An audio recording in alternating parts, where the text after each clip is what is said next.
dođu naknadno, svakako će nam se pridružiti i svakako stojimo na raspolaganju da ukoliko im nedostaje izvjesni materijal ošaljemo nakon okončane pres konferencije. Drage kolege iz medija, i ovaj put mi je zadovoljstvo da vas vidim. Hvala vam što i danas pratite rad Stranke za Bosnu i Hercegovinu u pozivu za medije koji vam je dostavljen juče, dakle vašim medijskim kućama. Naveli smo današnje teme razgovora, to su opći izbori zakazani za 2. oktobar i opstrukcije održavanja izbora, revizije historije i presuda vezanih za agresiju, genocid i stanje u kantonu Sarajevo. Svakako će naši današnji govornici odgovoriti na sva vaša pitanja nakon što završe obraćanje. Na konferenciji danas se obraćaju magistar Semir Efendić, predsjednik Stranke za Bosnu i Hercegovinu, i Almir Bećarević, predsjednik kantonalnog vijeća SB Sarajevo. Gospodine Efendiću, izvolite. Hvala Ambra. Ja bih pozdravio sve predstavnike medija i zahvalio se na odazivu na današnju pres konferenciju. Evo, neki od kolega još pristižu. Samo. Evo, izvolite. Poziciju. Predsjedništvo Stranke za Bosnu i Hercegovinu svijetu održalo je svoju sjednicu gdje su donesene odluke vezane za prijavu na izbore za oktobar ove godine. Odluka je donesena da se Stranka za Bosnu i Hercegovinu prijavi za sve njegove vlasti, uključujući i predsjedništvo Bosne i Hercegovine u ovoj fazi. Moram reći da je rok za dostavu imena kandidata 3. juli. Tako da je to vrijeme u kojem ćemo mi izaći sa imenima kandidata ukoliko budemo predlagali kandidate za člana predsjedništva, što znam da u ovom momentu najviše interesuje javnost. U slučaju da se odlučimo dati podršku nekom od kandidata, to je vrijeme kada ćemo mi imati konačnu odluku i po tom pitanju. S druge strane, ukoliko Stranka za Bosnu i Hercegovinu bude kandidovala kandidata za člana predsjedništva, to može biti samo kandidat koji ima šansu da pobjedi. Nećemo kandidovati kandidata koji bi ili pomagao ili odmagao bilo kojem od kandidata koje predlože druge političke partije. To je dakle odluka vezana znači za kandidata za člana predsjedništva. Što se tiče kandidovanja za ostale nivoe vlasti, Stranka za Bosnu i Hercegovinu će nastupiti samostalno. Moram reći da kada je u pitanju manji BiH entitet, mi smo bili dio razgovora vezanih za zajednički nastup u ovom entitetu i ovo je prilika da kažem da trenutno taj proces zajedničkog nastupa na jedan način narušava Stranka demokratske akcije sa svojim insistiranjem na rasporedu na tim kandidatskim listama. Poznata je činjenica javnosti da naša potpredsjednica, gospođa Begija Smajić, zastupnica u Narodnoj skupštini Republike Srpske, je osoba koja politički djeluje u manjem BiH entitetu i prema nekim informacijama ili preliminarnim razgovorima o pozicioniranju, znamo da u manjem BiH entitetu broj mandata koje stranke sa sjedištem u Sarajevu dobijaju direktno je vrlo mali, da je veći broj kompenzacionih mandata, da je napravljen jedan prijedlog kojim u stvari bi se onemogućilo da naša kolegica Begija Smajić se uopće nađe u Skupštini Republike Srpske. Mi smatramo da je važno da ona nastavi svoju ulogu, ona je prepoznatljiva i po tome što se kao neko ko živi u Srebrenici bori za prava povratnika, po tome što je na meti raznih uvreda i prijetnji i tako dalje, i smatramo da ovo, taj odnos u kojem je upitno da li se uopće želi da ona nastavi svoj angažman u Skupštini manjeg BiH entiteta ili ne, na neki način narušava naše namjere da nastupimo zajednički u manjem BiH entitetu. Ja pozivam da se prije svega iz SDA u tom pitanju uozbilje i da ostave mogućnost kako bi neki drugi osim njihovih predstavnika bili u Skupštini manjeg BiH entiteta kroz zajedničku koaliciju. Osim toga, moguće je da u nekom od kantona, vjerovatno Hercegovačko-Neretvanskom kantonu, Stranka za Bosnu i Hercegovinu nastupi u nekoj vrsti saveza sa nekom od stranaka, a sve zbog specifičnosti tog kantona, biračkog tijela, izbornog praga i tako dalje. To je dakle vezano za našu odluku o prijavi na izbore koji su zakazani u oktobru ove godine. Znamo da HDZ blokira finansiranje izbora, također na sjednici predsjedništva naglašeno je, predsjedništvo Stranke za Bosnu i Hercegovinu naglašeno je da je ovo još jedan dokaz da HDZ i demokratija ne idu zajedno. Oni su navikli da imaju gradonačelnika po 10-12 godina poput onog u Mostaru bez izbora. cijelu federaciju drže taocima zadnjih 8 godina sa vladom Fadila Novalča koja je rezultat izbora još iz 2014. godine, ali do dana današnjeg nije formirana nova vlada federacije, niti su implementirani rezultati izbora. Neosiguravanjem sredstava za izbore krši se ne samo izborni zakon, nego i Ustav Bosne i Hercegovine i opći okvirni sporazum za mir u Bosni i Hercegovini, Dejtonski sporazum. I mi evo pozivamo Centralnu izbornu komisiju da uradi ono što je već najavila, to su krivične prijave protiv odgovornih, ministra financija Bosne i Hercegovine i ostalih koji ovaj proces koče, a s druge strane pozivamo OHR da na način kako je insistirao prilikom usvajanja budžeta za grad Mostar, kada on nije imao gradskog vijeća, pa se na insistiranje OHR-a u parlamentu federacije donosio budžet iz godine u godinu kako bi HDZ-ov gradonačelnik mogao upravljati Mostarom, da na isti ili sličan način se pronađe rješenje za finansiranje izbora u Bosni i Hercegovini. Ovo pitanje se mora riješiti, ne može slobodna volja građana zavisiti od onih koji bi željeli da bez volje građana nastave sjediti u svojim foteljama. Toliko o prvoj temi za ovu preskonferenciju. Druga tema je dobro poznata priča o reviziji koju imamo posebno zadnjih 7 ili 10 dana. Ovdje u Sarajevu sve ključa od te teme revizije. Govori se o reviziji pokušaju revizije presude Međunarodnog suda pravde iz 2007. godine kojom je utvrđen genocid u Bosni i Hercegovini. Poznata je činjenica ili nema ni potrebe objašnjavati da sve ono što radi tim i saradnici Bakira Izetbegovića, u ovom slučaju je tamo bio i Dževad Mahmutović, u tom pokušaju revizije kojeg mi znamo iz fabrike duhana Sarajevo koja je propala, pa i sve drugo što vode takvi kadrovi moglo je samo propasti. Radilo se ipak o pokušaju revizije presude koja je donesena 2007. godine. Važno je ovdje naglasiti ipak činjenicu da glavni razlog što ta revizija nije postignuta je činjenica da na organima Bosne i Hercegovine, konkretno predsjedništvu, nije donesena odluka o pokretanju revizije. I ne treba zanemariti činjenicu da je Međunarodni sud pravde 2007. godine utvrdio po tužbi Bosne i Hercegovine da se u Bosni i Hercegovini desio genocid, doduše na ograničenom prostoru Srebrenice, da su ga počinili vojska i policija Republike Srpske, ista ona vojska koju danas gradonačelnik Banja Luke Stani Vuković gradi ogromni spomenik, pa se na neki način taj spomenik može smatrati spomenikom genocida, obzirom da se on gradi vojsci koja je počinila genocid prema presudi Međunarodnog suda pravde u Hagu i utvrđena je odgovornost Srbije za nesprečavanje genocida. Po mom ličnom uvjerenju to je bio neki odraz političkih kretanja na svjetskom nivou u momentu donošenja te presude. To su važna pitanja za Bosnu i Hercegovinu, međutim, od priče o propaloj reviziji presude prije 5 godina nemamo vremena ili javnost se uopće ne bavi stvarnom revizijom historije koja se sada dešava od strane pravosuđa Bosne i Hercegovine. Trenutno pravosuđe Bosne i Hercegovine, tužilaštvo Bosne i Hercegovine i sud Bosne i Hercegovine vrše reviziju historije koju je utvrdio Haški tribunal. Ja ću vas podsjetiti da u predmetima Dobrovoljačka, da u predmetima protiv Ejupa Ganića, u predmetima protiv generala Mahmunina, generala Dudakovića, Haški tribunal je utvrdio da nema elemenata odgovornosti za pokretanje optužnica i vođenje procesa. A sud Bosne i Hercegovine, pravosuđe Bosne i Hercegovine, konkretno generala Sakiba Mahmunina osudi na 10 godina zatvora. Dakle, to je istinska i prava revizija historije koja se nama dešava i umjesto da se time pozabavi naša javnost, mi se bavimo nečim što je propalo prije 5 godina. Nemamo ništa protiv da se i o tome govori, ali po nama je važnija ova revizija koja se trenutno dešava u pravosuđu Bosne i Hercegovine i pravosuđu Srbije. U isto vrijeme i pravosuđe Srbije osuđuje pripadnika armije Republike Bosne i Hercegovine bez ikakvih dokaza.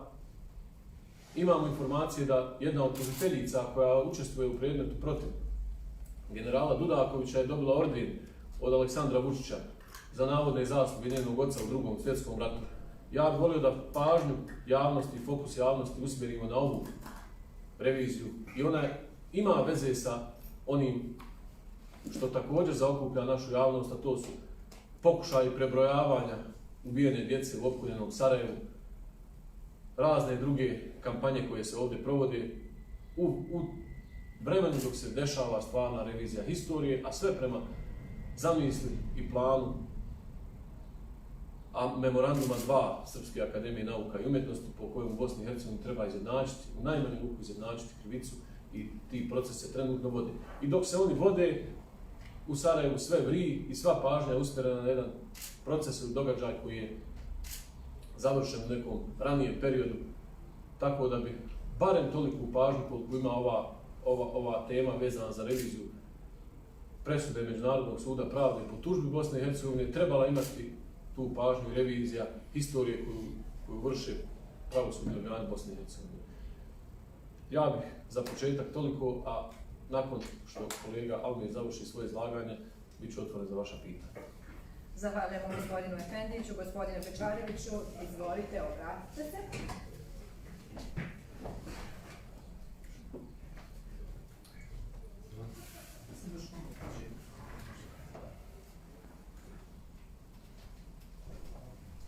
Hvala predsjedniče. Ovdje sam sada u jednoj drugoj ulozi kao predsjednik kantonalnog vijeća i ovom prilikom želim da se zahvalim predsjedniku Efendiću i Stranci za Bosnu i Hercegovinu na ukazanom povjerenju. Ja ću u kratkim crtama samo reći o aktualnim dešavanjima, odnosno onome što se trenutno dešava i onome što se treba dešavati u nama bliskoj budućnosti, a tiče se svih onih stvari koje se tiču običnog građanina, odnosno onoga što će obični građanin u budućnosti plaćati ili već plaća. Ovdje bi se referisao na jednu jučerašnju izjavu premijera vlade kantona Sarajevo, koja glasi: desilo nam se proljeće, pa da nam se ne bi desila zima. Na vrijeme upozoravamo da će ova zima, što se tiče cijene energenata, izuzetno, još ću jednom reći, izuzetno biti teška. Cijene energenata dostižu svoje maksimume, ali to nije kraj. Cijene energenata će ići i dalje, one će imati svoj rast i očekujemo da te cijene koje budu će biti teško plative običnom građaninu, jer moram podsjetiti na jedan period prije nekih 10 godina kada je cijena, koja je već sada veća, a tiče se cijene gasa, samo za jednu sezonu grijanja Sarajevo gas je prema BH gasu povećao dugovanja za 30 milijuna maraka. Znači mi idemo sada u tu sezonu grijanja, jer ova cijena od 1,04 feninga nije krajnja cijena. Očekujte novo povećanje cijene prirodnog gasa u narednim mjesecima, i to minimalno još jednom, u zavisnosti od ugovora koji bude na potpisao, koji ističe za 10 dana i niko ne zna šta se dešava u pregovorima sa Gazpromom u tom pitanju, ni vlada kantona ne zna, a prave se planovi i moram se osvrnuti na taj plan C, gdje bi električna energija zamijenila prirodni gas, pa bi volio postaviti pitanje javno, na koji način neko zamišlja da ako ne bude gasa u gradu Sarajevu, kako će raditi sarajevske toplane na električnu energiju. Znači, ljudi ne znaju što pričaju, jer toplane imaju samo dvije mogućnosti korištenja energenta, to je gas ili mazut, odnosno lož ulje. Mi danas imamo umjereno zagađen zrak u gradu Sarajevu, sutra će biti zagađen, znam šta govorim, znači nema grijanja i sada neko kaže bit će struje u toplanama gdje nemoguće da bude struja, znači jedina alternativa može biti mazut, a ako alternativa bude mazut, 2 čovjeka na 2 metra u gradu Sarajevu se neće vidjeti. To je ono što sigurno nam slijedi ako se desi ovaj scenarij. Sljedeća stvar koju želim da kažem je odluka vlade kantona, a direktno povezana sa ovim, je odluka vlade kantona Sarajevo, znači zvanična odluka vlade, gdje je naloženo Sarajevo gasu da zbog prošle sezone grijanja tuži Energoinvest zbog nedovoljnih količina prirodnog gasa kada su toplane nisu koristile električnu energiju, nego prešle na mazut i lož ulje. Samim tim je šteta nanesena toplanama, jer je u tom trenutku mazut i lož ulje bili skupili prirodnog gasa. Jer javno postavljamo pitanje, da li je sprovedena odluka vlade kantona da Sarajevo gas tuži Energoinvest je ista situacija se može desiti za 5 mjeseci. Znači to nije za 5 godina, nego za 5 mjeseci. Molimo da obavijeste javnost da li je podnesen tužbeni zahtjev, na koji iznos i koji je tužbeni osnov, odnosno da li je ispoštovana odluka vlade kantona Sarajevo. Znači ništa drugo ne tražimo, nego samo ono što je vlada usvojila. Da li se tuže je da se preduprijeti ono što se može desiti za 5 mjeseci. Sljedeća stvar o kojoj na koju želim da ukažem je problem sa ugovorima u kantonu Sarajevo. Svi se kunu u transparentnost i nije sporna transparentnost. Međutim, kada pitate za Expo, dobijete odgovor da imate dijelove ugovora koji su povjerljivi. Kada pitate za obnovu, za koju apsolutno nemamo ništa protiv i pozdravljamo obnovu tramvajske pruge, međutim, kada pitate za dijelove ugovora, da javnost bude upoznata, kažu ima odredba povjerljivosti. Jer sa ove govornice javno pokrećemo inicijativu prema vladi kantona Sarajevo u cilju transparentnosti da donese uredbu po kojoj nijedan ugovor koji bude zaključivala vlada kantona ili bilo koje njeno ministarstvo ne može imati više klauzulu povjerljivosti. Odnosno, da se u sklopu tenderske procedure i tenderske dokumentacije navede da svaki ugovor će biti javan zbog javnosti jer troši se javni novac. Znači to nije privatni novac ni jednog ministra, niti premijera. To je javni novac. I javnost ima pravo da zna. Znači javnost ovdje ništa ne traži, nego samo moli da im se kaže kada će biti završena obnova, odnosno da li se poštuju rokovi. I ništa drugo. Dobijete odgovor da je to povjerljivo. Evo, ne napadamo nikoga, ne želimo nikoga da kažemo da diramo u ono što oni rade, jer je dobro da se obnavlja pruga, ali nije dobro da se zaštitite klauzulom povjerljivosti i onda krijete od javnosti ono što javnost treba da zna. Jer puno će još biti problema na izvođenju radova u tramvajskoj prugi, znamo šta govorimo i ne samo što se tiče radova, nego i što se tiče cijene. U isto vrijeme želimo da ukažemo na jednu činjenicu, ja ne znam koliko je javnost upoznata, ovdje imamo zvanični izvještaj koji je naša kantonalna zastupnica Adela Hođić dobila od kantonalne uprave za inspekcijske poslove i u kojem stoji, a tiče se Grasi, da u 2021. godini od planiranog broja vožnji 1.632.732 nerealizovani broj vožnji je bio 915.441 vožnja. Znači u procentualnom iznosu 56% je ukupno nerealizovanih vožnji Sarajevskog Grasa. U 2022. je taj procenat bio 47,98%. I ništa ovo ne bi bilo čudno da znamo kako je stanje u Grasu. Međutim, Gras je za ovo vrijeme dobio od kantona Sarajevo kao da je realizovao svih 100% vožnje. I sad se postavlja pitanje, gdje je novac? Zašto je potrošen? Znači, jer ako niste realizovali 50% vožnje, znači niste bili u obavezi da plaćate električnu energiju, niste bili u obavezi da plaćate gorivo, niste bili u obavezi da remontujete vozila, znači niste ništa radili od one osnovne djelatnosti Grasa. A dobili ste puni iznos od kantona kao da ste realizovali svih 100% vožnje. Znači, ovo su stvari na koje želimo da ukažemo.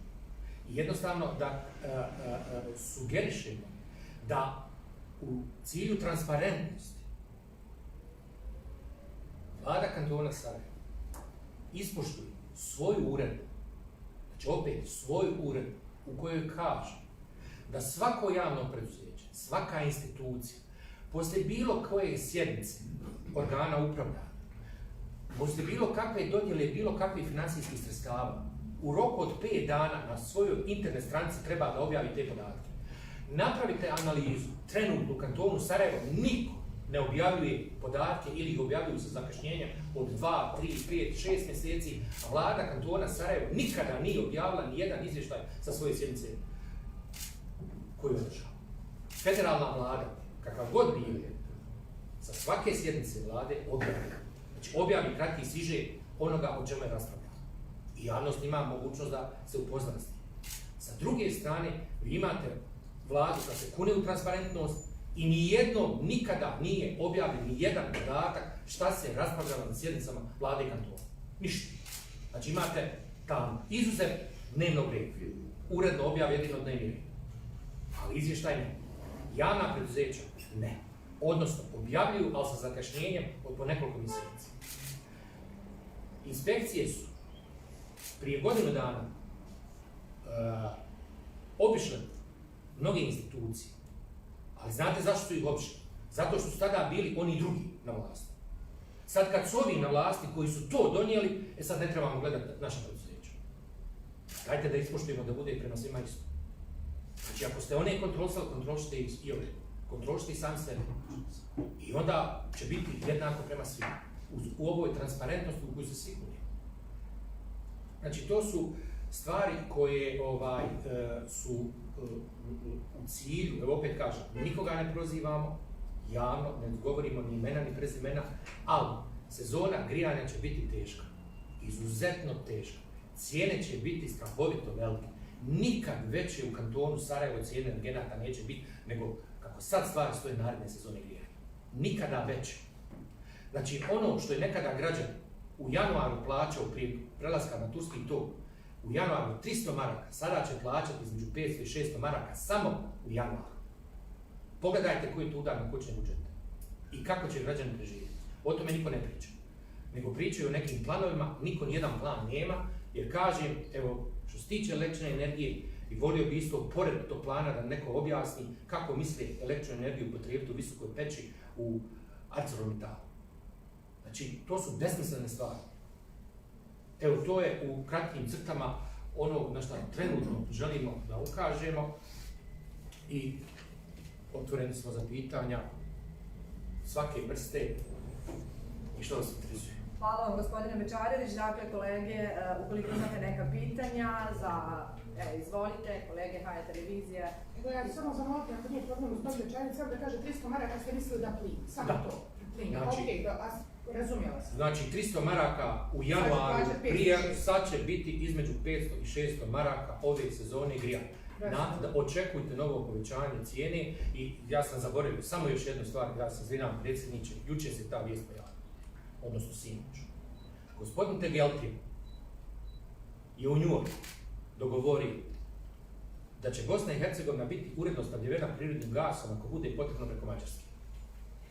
Prije godinu dana smo bombardovani od strane Energoinvesta kako je nemoguće da bilo ko šta transportuje preko Mađarske.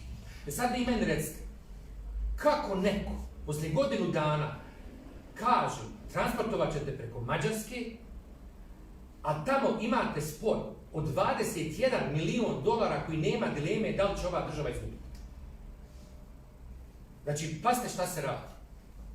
Znači, desna ne zna šta radi lijeva.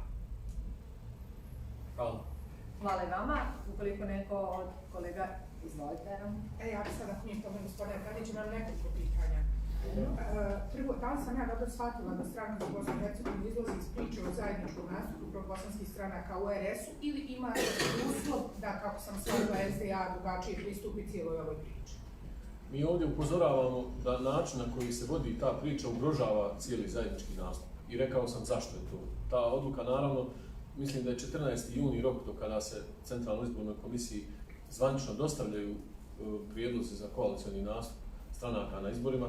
Do tada ćemo i mi imati konačnu odluku. Ali evo ovom prilikom, dok još ima vremena, upozoravam sve one koji su odgovorni u ovom poslu, posebno manjem BiH entitetu, da to rade na način da ne trguju sa Federacijom Bosne i Hercegovine. Oni nekim strankama koje su im značajne u Federaciji daju određene pozicije na tim listama u Republici Srpskoj kako bi kompenzirali određena pitanja ovdje. Mi smatramo da se ne smije ni na koji način trgovati preko interesa povratnika, oni koji tamo žive. Dugogodišnja praksa da pojedini političari žive u Federaciji, a politički djeluju na teritoriji manjeg BiH entiteta se mora prekinuti. Mi imamo kolegicu koja živi i radi kao nastavnica u Srebrenici, koja još nije pronašla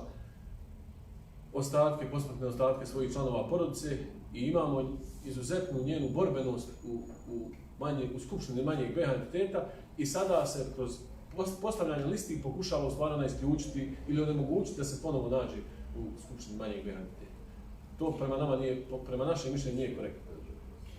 Spominjali ste mogućnost koalicije u kantonima, također ste spomenuli mogućnost da podržite tuđeg kandidata za člana predsjedništva. Čemu ste bliži, odnosno imate li već, vjerujem da ste na predsjedništvu stranke o tome govorili, a ne znam da li ste imali nikakve razgovore, ko su te stranke s kojima bi eventualno mogla stranka za Bosnu i Hercegovinu u tu vrstu predizborne koalicije, recimo tu u kantonima, kome ste bliži u tom smislu? Ili za člana predsjedništva, isto pitanje, svakako. Što se tiče člana predsjedništva, moram reći da i dalje jedan značajan dio naših članova stranke insistira na tome da dr. Haris Leđić bude kandidat za člana predsjedništva. On je javno nekada i rekao da ne želi, međutim imali smo i zahtjeve da se zvanično sa njim obavi razgovor ispred stranke i tako dalje. Imamo još neki mjesec i pol dana i za te prilike.